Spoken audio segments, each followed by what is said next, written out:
des hommes pour arriver dans des espaces de décision sans aucune discrimination.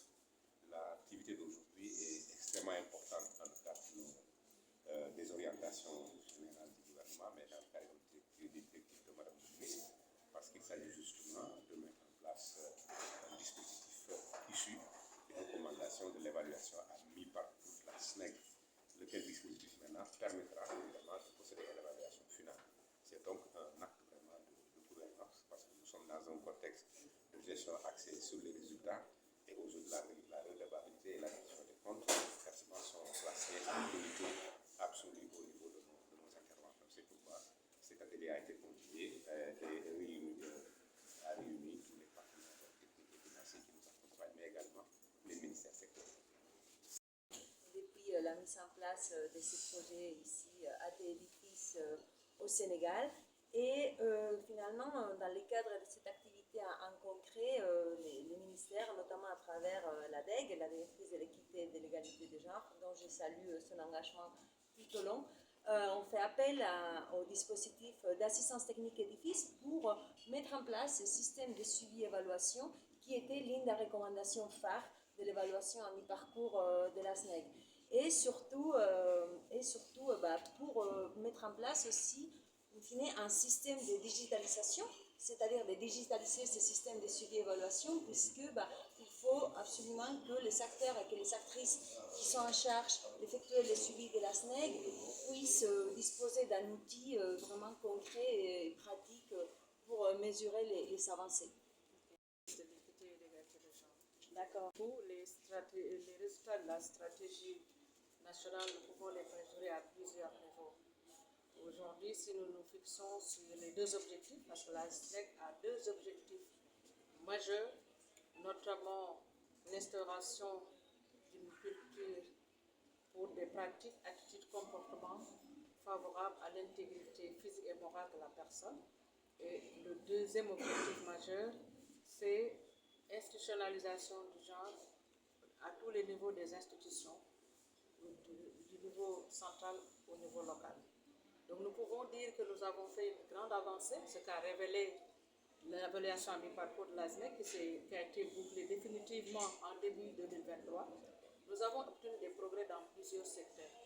D'abord dans le secteur primaire, si on peut citer au niveau de l'agriculture, vous avez vu que nous sommes intéressés plus aux questions liées à l'accès des femmes à la terre, aux équipements et intrants agricoles. Et il consistait pour nous dans ce secteur, par exemple, de prendre des mesures pour favoriser cela. Il en est même de la pêche par rapport à l'accès des femmes aux instances de gouvernance des différentes instances de la pêche. C'est le cas de l'élevage, etc. Quand on prend d'autres secteurs comme le secteur social, au niveau de la santé, nous avons parvenu à relever les indicateurs de santé maternelle et reproductive des femmes. Par rapport à l'éducation, vous avez vu que nous avons atteint la parité filles-garçons au niveau du moyen secondaire. Il en est de même par rapport à la formation professionnelle, où nous avons assisté à une démocratisation accrue des métiers entre les filles et les garçons.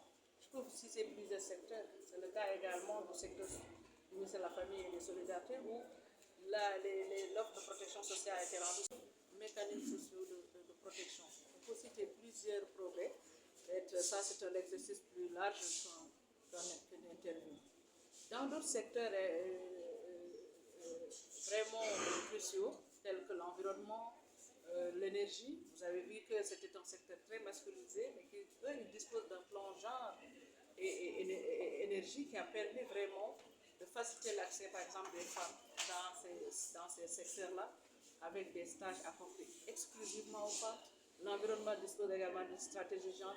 Tous les secteurs ont été touchés. Mais sur le plan de nationalisation, on peut retenir qu'aujourd'hui, nous avons des mécanismes sectoriels de nationalisation du genre.